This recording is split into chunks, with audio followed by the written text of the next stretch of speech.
Hello everyone, welcome back to the Harsha DSC classes. ఈరోజు మనం ఈ వీడియోలో వచ్చేసి మ్యాథ్స్ మెథడాలజీ అయితే చూద్దామండి. మ్యాథ్స్ మెథడాలజీకి సంబంధించినటువంటి ఇంపార్టెంట్ బిట్స్ చూద్దాము. అందులో ఫస్ట్ బిట్ వచ్చేసి మనకు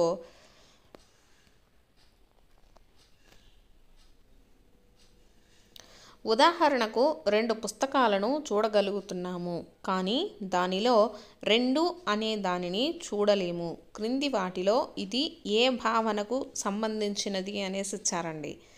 ఆప్షన్స్ ఫస్ట్ది ప్రత్యక్ష, మూర్త, అమూర్త, సంయోజన అనేసి ఇచ్చారు.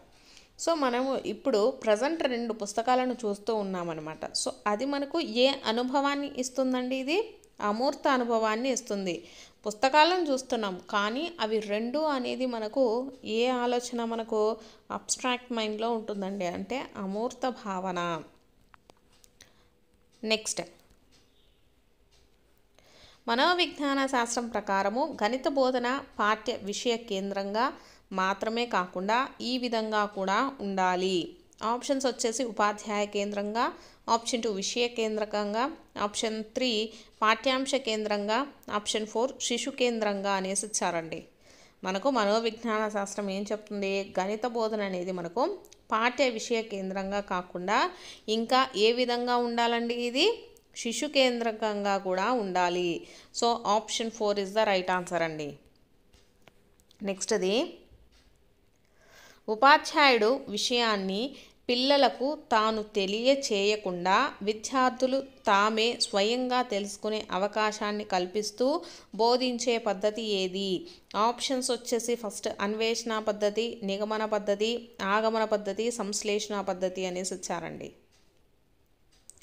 సో మనకు ఏ పద్ధతిలో వచ్చేసి వాళ్ళకై వాళ్ళే నేర్చుకుంటారు అంటే అన్వేషణ పద్ధతిలో అండి.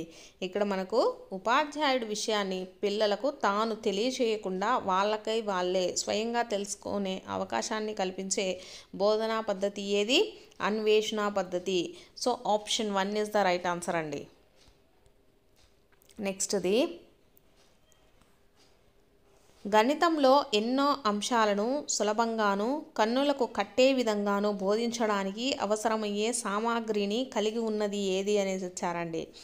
ఆప్షన్స్ ఫస్ట్ది పాఠ్య పుస్తకము, option 2 green or black board, option 3 గణిత ప్రయోగశాల, ఆప్షన్ 4 నోట్బుక్ అనేసి ఇచ్చారు.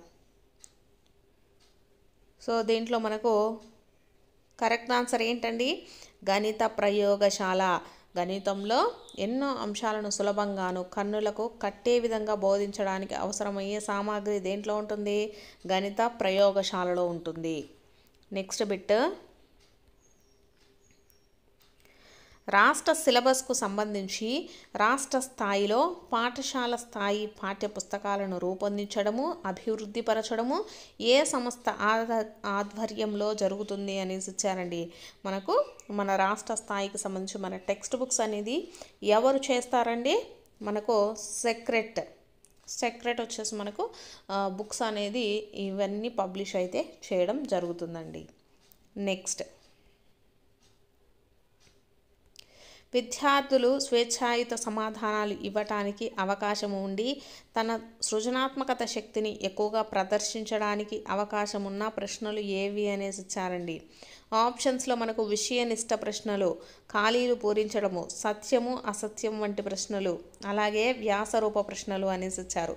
సో మనకు దేంట్లో ఎక్కువగా వచ్చేసి స్వేచ్ఛాయుత సమాధానాలు రాయటానికి కానీ అలాగే మన యొక్క సృజనాత్మకత శక్తిని ప్రదర్శించడానికి ఎక్కువగా దేంట్లో అవకాశం ఉంటుందండి?